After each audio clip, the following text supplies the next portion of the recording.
Hi guys, आज हम matrix पढ़ेंगे।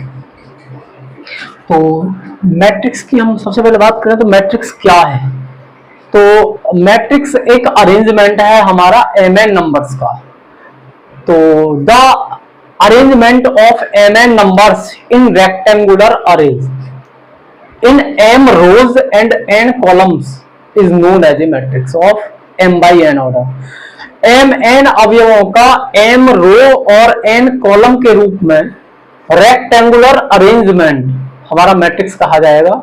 अर्थात मैट्रिक्स में m n अवयवों को एक आयताकार टेबल के रूप में अरेंज करेंगे हम, जिनमें m रो और n कॉलम होंगी। एग्जांपल की बात करते हैं तो सपोज कीजिए हमारे पास एम एन अवयव हैं जो स्टार्ट हुए हैं A11 A12 डॉट डॉट।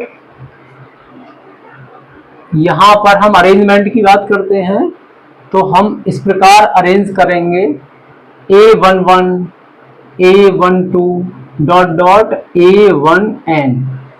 जो पहली रो होगी उसके अवयव इस प्रकार रहे होंगे A11 A12 A1n। यहां पर जो पहले रिप्रेजेंट किया जाता है, जैसे ये A11 है तो फर्स्ट वाला हमारा रो को रिप्रेजेंट करता है और जो सेकंड नंबर है हमारा वो कॉलम को रिप्रेजेंट करता है। यहां पर मैं A11 की बात करूंगा तो ये पहले रो का पहला कॉलम, पहली रो के पहले कॉलम वाला अवयव है। मैं A12 की बात करता हूं तो ये पहली रो के सेकंड कॉलम वाला अवयव है।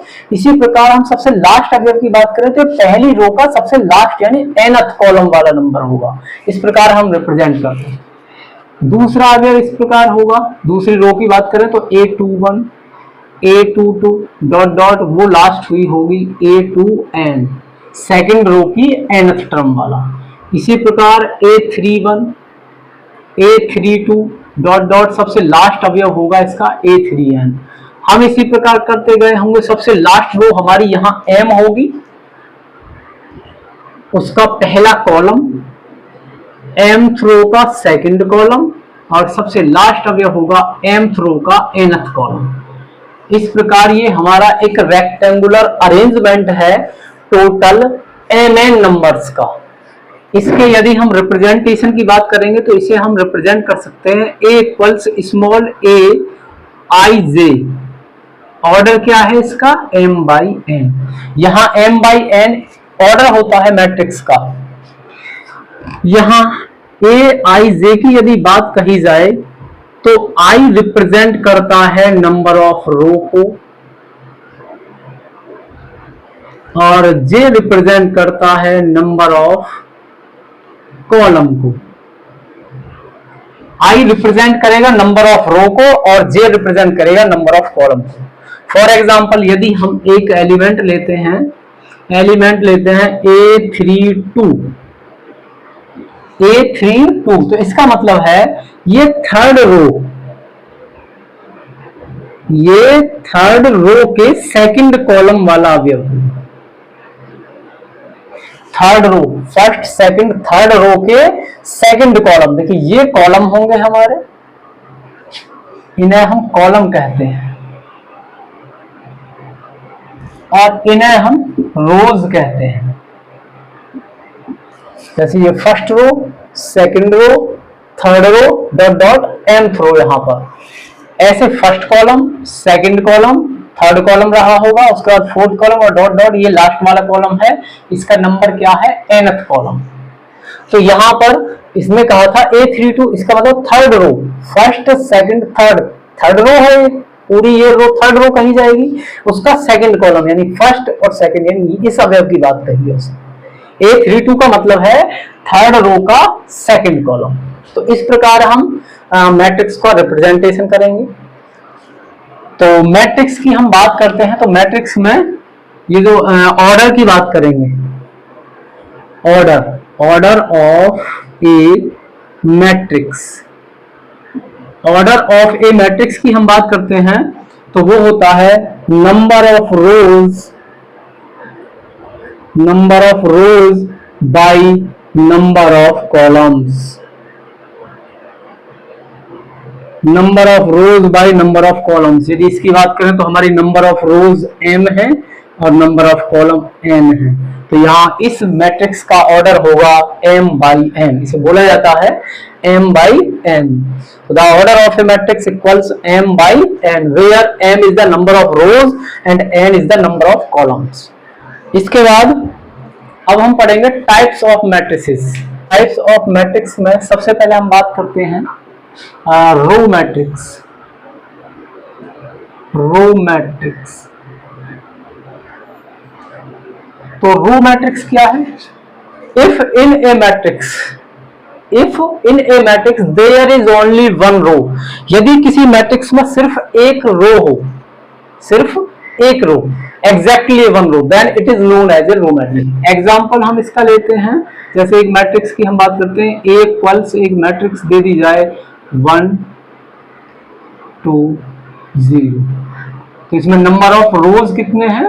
1, और नंबर ऑफ कॉलम्स की बात करें तो नंबर ऑफ कॉलम कितने हैं इसमें? 3।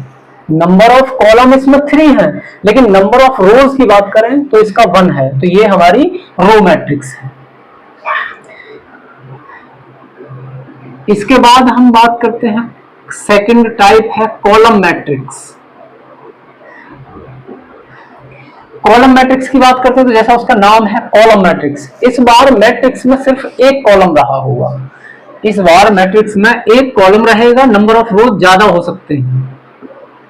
तो एग्जांपल लेते हैं हम, बी इक्वल्स कोई मैट्रिक्स लेते हैं 3 0 -2, तो यहां पर यदि हम बात करते हैं तो नंबर ऑफ कॉलम कितने हैं? 1 है, तो ये कॉलम मैट्रिक्स है। और यहां पर नंबर ऑफ रोज की बात करें तो वो 3 है, तो यहाँ नंबर ऑफ रोज कितने भी हो सकते हैं, लेकिन नंबर ऑफ कॉलम 1 होगा, तो ये हमारी कॉलम मैट्रिक्स होगी।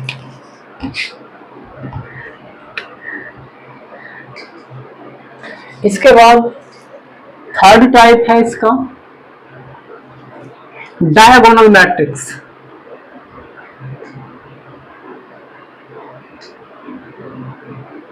डायगोनल मैट्रिक्स या इसे हम कह सकते हैं विकर्ण आव्यूह।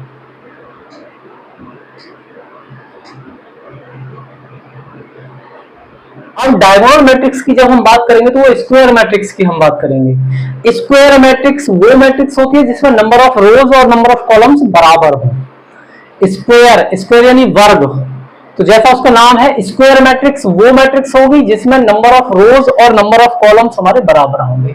तो वहीं से हमारा निकलेगा डायगोनल मैट्रिक्स। इसने कहा है diagonal matrix any square matrix, any square matrix is said to be a diagonal matrix if all the elements except the diagonal elements are 0। यदि diagonal elements को छोड़कर बाकी सभी अवयव यदि किसी स्क्वायर मैट्रिक्स के 0 हो तो वो हमारी डायगोनल मैट्रिक्स होगी। तो डायगोनल मैट्रिक्स में हमारी एक स्क्वायर मैट्रिक्स होगी जिसमें नंबर ऑफ रोज और नंबर ऑफ कॉलम्स हमारे सेम रहे, और डायगोनल मैट्रिक्स के लिए उसने कहा है कि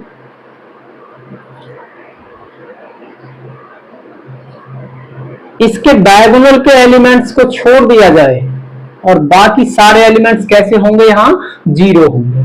एग्जांपल लिया हमने, एक मैट्रिक्स लिया हमने, उसका नाम ए रखा है, उसमें उसके यदि फर्स्ट रो की बात करें तो उसमें पहला अवयव उसका 1 है, 0 0, उसके बाद 0 3 0 0 0 -2। यहाँ पर हमने देखा जो हमारा मेन डायगोनल था उस डायगोनल को छोड़ दिया जाए तो बाकी सब क्या है? 0 है। तो इस प्रकार की मैट्रिक्स हमारी क्या होगी? Diagonal matrix. नेक्स्ट टाइप है scalar matrix. Scalar,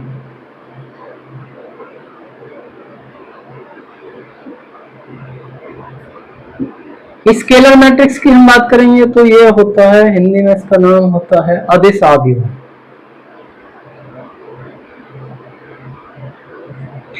scalar matrix कहेंगे तो इसका ये है अदिश आव्यूह। उसमें क्या है कि एनी डायगोनल मैट्रिक्स, कोई डायगोनल मैट्रिक्स ही स्केलर आव्यूह होगी, अर्थात जो डायगोनल मैट्रिक्स होगी वो स्केलर आव्यूह बन जाएगी। कब? जब उसके डायगोनल के सभी एलिमेंट्स सेम हो। डायगोनल के सभी एलिमेंट्स यदि सेम हो तो वो स्केलर मैट्रिक्स कही जाती है। इसका एग्जांपल लेते हैं। सपोज कीजिए एक मैट्रिक्स ए है और वो इस प्रकार से है कि उसके सारे एलिमेंट्स हैं 4 0 0 0 4 0 0 0 4। तो हमने देखा इसके डायगोनल पर जितने भी एलिमेंट्स हैं, डायगोनल के सारे एलिमेंट्स सेम हैं, बाकी सभी एलिमेंट्स जीरो हैं। तो इस प्रकार की जो मैट्रिक्स होगी हमारी वो स्केलर मैट्रिक्स होगी। तो एक डायगोनल मैट्रिक्स ही स्केलर मैट्रिक्स होती है, बस उसके सारे अवयव सेम होते हैं। जैसे यहाँ पर सारे अवयव क्या है 4 4 4। इनके अलावा कुछ भी हो सकता है, जैसे हम यहाँ बात करते हैं, जैसे दिख जाए हमें 3 3 3 मिल जाए, 2 2 2 मिल जाए, -3 -3 -3 मिल जाए। तो इस प्रकार के जितनी भी हमारी मैट्रिक्स होंगे उन सबको हम कहेंगे स्केलर मैट्रिक्स। इससे आगे नेक्स्ट है identity matrix. Identity matrix, identity matrix की बात करेंगे तो जो डायगोनल मैट्रिक्स थी वो बनी थी स्केलर मैट्रिक्स। अब जो स्केलर मैट्रिक्स है वो बन जाएगी आइडेंटिटी मैट्रिक्स। वो कैसे? तो आइडेंटिटी मैट्रिक्स को हिंदी में कहते हैं हम तत्समक आव्यूह। तत्समक आव्यूह, तत्समक आव्यूह। तो तत्समक आव्यूह क्या होता है? या आइडेंटिटी मैट्रिक्स, यदि इस डायगोनल के सारे एलिमेंट्स 1 1 1 हो, डायगोनल के सारे एलिमेंट्स 1 हो जाएं और डायगोनल के अलावा जितने एलिमेंट्स हैं वो सब 0 रहे हमारे, तो वो हमारी आइडेंटिटी मैट्रिक्स कहलाती है। एग्जांपल है इसका, जैसे एक एग्जांपल लेते हैं हम, इसे रिप्रेजेंट करते हैं आई से। जो आइडेंटिटी मैट्रिक्स होती है उसे हम रिप्रेजेंट करते हैं आई से, और आई इक्वल से इसे हम लिखते हैं 1 0 0 0 1 0 0 0 1। तो इस मैट्रिक्स को हम आइडेंटिटी मैट्रिक्स कहेंगे। इससे नेक्स्ट है trace of a matrix. Important है, कंपटीशन में पूछा गया है एक बार। ट्रेस ऑफ ए मैट्रिक्स, तो ट्रेस ऑफ ए मैट्रिक्स क्या होता है? मैट्रिक्स के डायगोनल, जो स्क्वायर मैट्रिक्स थी हमारी, किसी स्क्वायर मैट्रिक्स के डायगोनल के एलिमेंट्स का सम, the sum of all the elements of a square matrix is known as the trace of a matrix। तो मैट्रिक्स के जो डायगोनल एलिमेंट्स हैं, यदि हम किसी भी मैट्रिक्स की बात करें तो उसके डायगोनल एलिमेंट्स को रिप्रेजेंट किया जाएगा ai के द्वारा। सपोज कीजिए कि i की वैल्यू यदि 1 है तो उसके पहले रो का पहला एलिमेंट होगा a11। i की वैल्यू यदि 2 कर दी जाए तो वो होगा a22। उसके बाद यदि i की वैल्यू 3 कर दी जाए तो उसका अवयव होगा a33। तो इस प्रकार जो हमारे डायगोनल एलिमेंट्स हैं a11 a22 a33, इन सब का सम ये हमारा ट्रेस ऑफ ए मैट्रिक्स होता है। तो trace of a matrix equals summation i equals 1 to n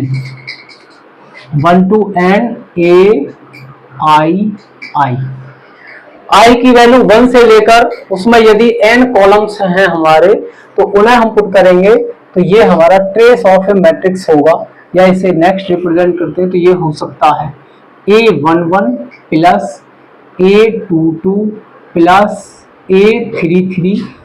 उसमें जितने भी कॉलम रहे होंगे उस मैट्रिक्स में, वो मैट्रिक्स जिस भी ऑर्डर की रही होगी, यदि मैट्रिक्स स्क्वायर मैट्रिक्स की हमने बात की है तो वो n by n number of रोज और नंबर ऑफ कॉलम्स उसमें सेम रहे होंगे। स्क्वायर मैट्रिक्स में नंबर ऑफ रोज और नंबर ऑफ कॉलम्स सेम होंगे। यदि वो n बाई n या n ऑर्डर की भी बोल सकते हैं, उसमें वो n ऑर्डर की है, तो हम इसे कहां तक सम करेंगे? an तक। ट्रेस में हम उसका सम करेंगे an तक। तो यहां से उसका हमें ट्रेस फाइंड होगा। इसके बाद नेक्स्ट पॉइंट आता है हमारा multiplication. Multiplication of matrices.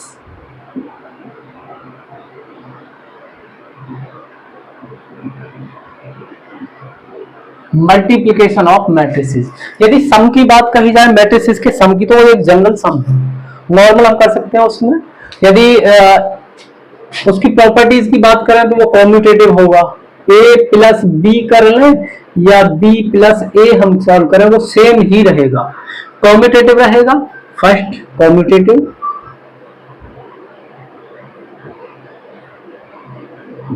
Commutative, होगा, सेकंड एसोसिएटिव भी होगा, उसके बाद थर्ड डिस्ट्रीब्यूटिव भी रहेगा।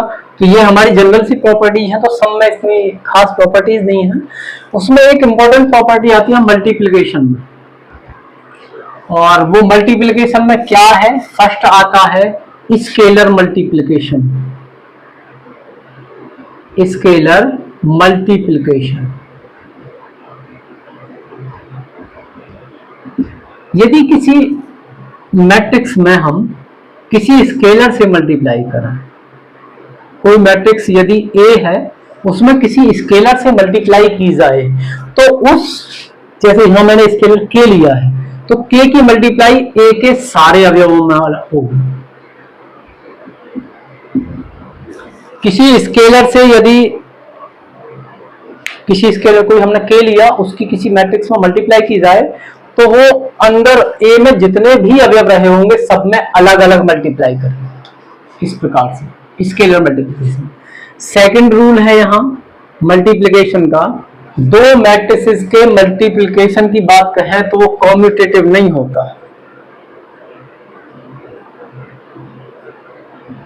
Not commutative. The multiplication of two matrices is not commutative. A B does not equal B A, A B A के बराबर नहीं होगा। इससे नेक्स्ट एक नियम है, वो है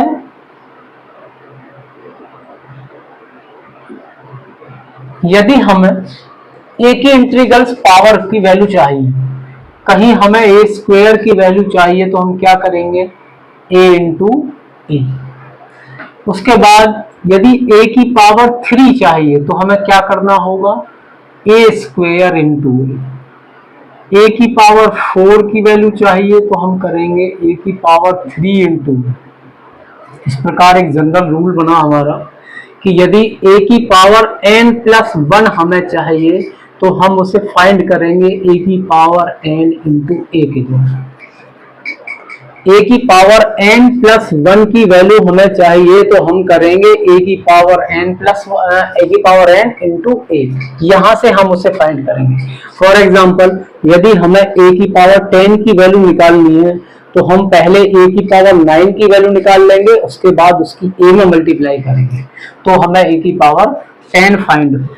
यहां पर एक पॉइंट बताना है कि जब हम मल्टीप्लाई की बात कर रहे हैं, हमने a इंटू बी की बात कही, तो मल्टीप्लाई पॉसिबल है या नहीं है, उसका एक नियम है कि यदि a का ऑर्डर है m/n, यदि इस मैट्रिक्स a का ऑर्डर है m/n और इस मैट्रिक्स b का ऑर्डर है n/p, ये नियम है कि a का ऑर्डर यदि m/n है और हमें उसकी मल्टीप्लाई करनी है दूसरी मैट्रिक्स B में जिसका ऑर्डर n/p है, तो पहले मैट्रिक्स में नंबर ऑफ रो कॉलम और दूसरे मैट्रिक्स में नंबर ऑफ रो सेम होने चाहिए। यदि वो सेम है तो हमारी AB पॉसिबल होगी और जो मल्टीप्लाई करने पर मैट्रिक्स हमें फाइंड होगा उसका ऑर्डर होगा m/p। इंपॉर्टेंट रूल है कि A और B दो मैट्रिसेस की मल्टीप्लाई तभी पॉसिबल होगी जब A मैट्रिक्स में नंबर ऑफ कॉलम और B मैट्रिक्स में नंबर ऑफ रो सेम हो जाएं, और जो हमें रिजल्ट मैट्रिक्स फाइंड होगी उसका जो ऑर्डर आएगा वो ऑर्डर आएगा m/p। इंपॉर्टेंट है। यदि यहां पर हम B/A की बात करें, B का ऑर्डर क्या था n/p और a का ऑर्डर क्या है m/n, तो यहां इस फर्स्ट मैट्रिक्स में नंबर ऑफ कॉलम कितने हैं p और जो सेकंड मैट्रिक्स है उसमें नंबर ऑफ रो कितने हैं m, तो क्या p n के इक्वल है, नहीं है, तो यहाँ बी और ए की मल्टीप्लाई पॉसिबल नहीं है, not possible. B A possible नहीं है, यहाँ पर ए बी तो पॉसिबल है लेकिन बी ए पॉसिबल नहीं, वो हम मल्टीप्लाई नहीं कर सकते। इससे नेक्स्ट प्रॉपर्टी है आइडम्पोसेंट मैट्रिक्स।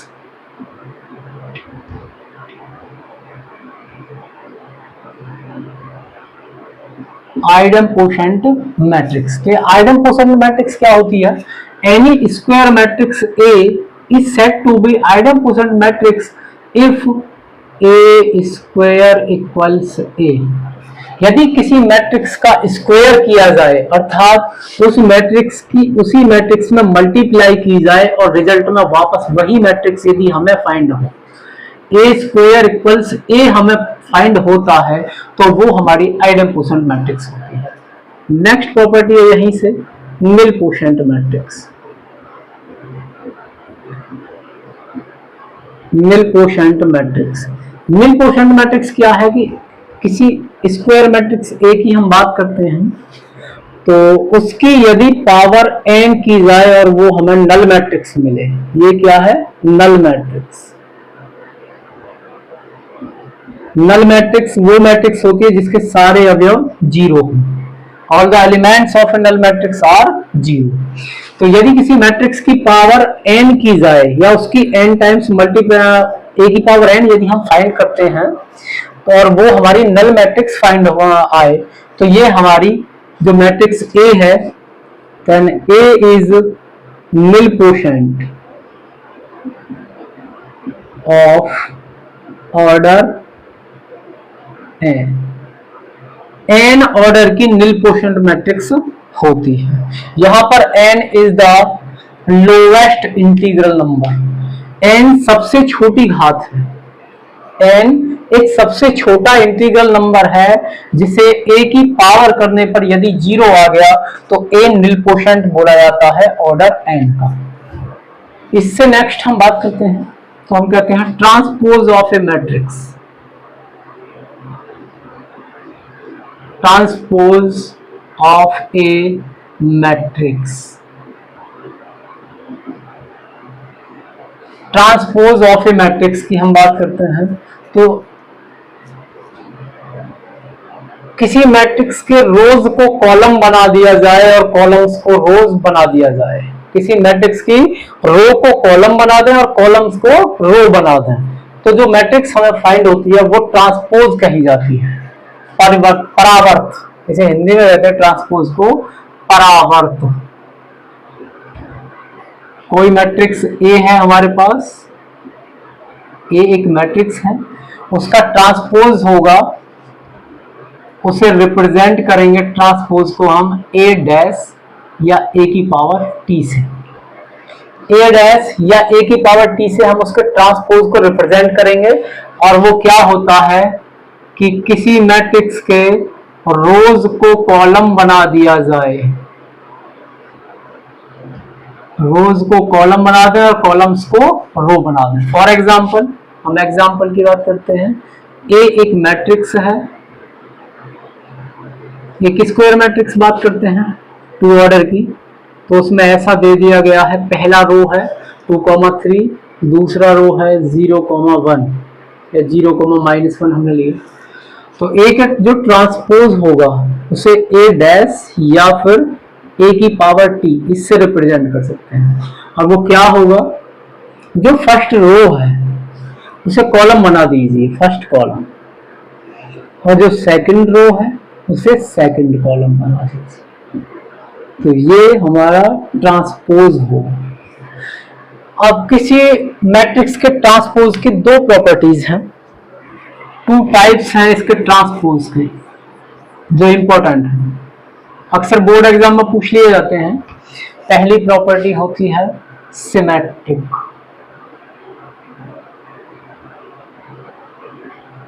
सिमेट्रिक मैट्रिक्स, कोई मैट्रिक्स यदि हमारे पास ए है तो वो सिमेट्रिक मैट्रिक्स कही जाती है यदि उसका ट्रांसपोज वही मैट्रिक्स मिले। एक हमारे पास मैट्रिक्स थी और ए का मैंने ट्रांसपोज किया और वो वापस मुझे ए मिल जाए। If in a matrix A the transpose of the matrix is the matrix itself, यदि किसी रो मैट्रिक्स का ट्रांसपोज किया जाए और वापस वही मैट्रिक्स मिले तो वो हमारा सिमेट्रिक मैट्रिक्स होती है। सेकंड है हमारा skew symmetric matrix.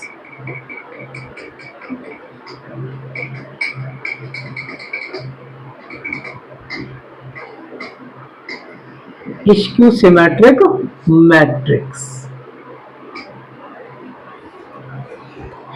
Skew symmetric matrix क्या होता है? यदि किसी मैट्रिक्स ए का ट्रांसपोज किया जाए और वो माइनस ए फाइंड हो, किसी स्क्यू सिमेट्रिक मैट्रिक्स का ट्रांसपोज किया जाए और वो माइनस ए हमें फाइंड हो जाए तो वो हमारी स्क्यू सिमेट्रिक मैट्रिक्स होती है। इन्हें अब हम एग्जाम्पल की सहायता से समझेंगे। जैसे एग्जाम्पल लेते हैं हम। फर्स्ट एग्जाम्पल है कि ए एक मैट्रिक्स है जिसके एलिमेंट्स क्या हैं?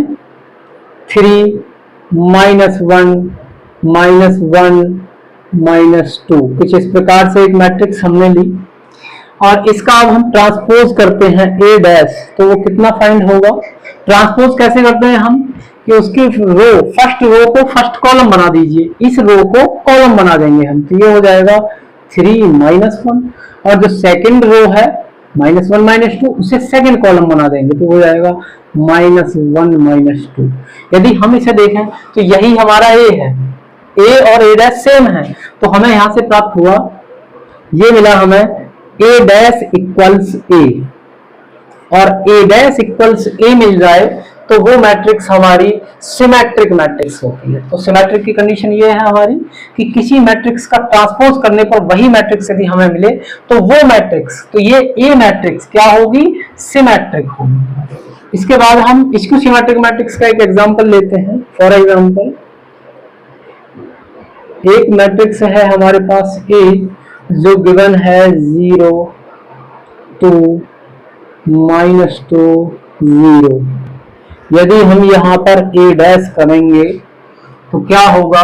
फर्स्ट रो को फर्स्ट कॉलम बनाएंगे हम, तो ये हो जाएगा 0 2। सेकंड रो को सेकंड कॉलम बनाएंगे तो ये हो जाएगा -2 0। यहां हम देखेंगे कि माइनस कॉमन करते हैं, माइनस कॉमन करेंगे तो सबका चिन्ह बदलेगा, तो ये हो जाएगा 0 तो 0 ही रहेगा, ये 2, ये हो जाएगा -2 और ये 0। तो फिर ये क्या प्राप्त होगा हमें? ये भी क्या है? ए है ये। यदि हम इसे देखें तो ये ए बन गया, यहाँ ए नहीं है, तो हमें यहां से मिला ए डैश इक्वल्स -a।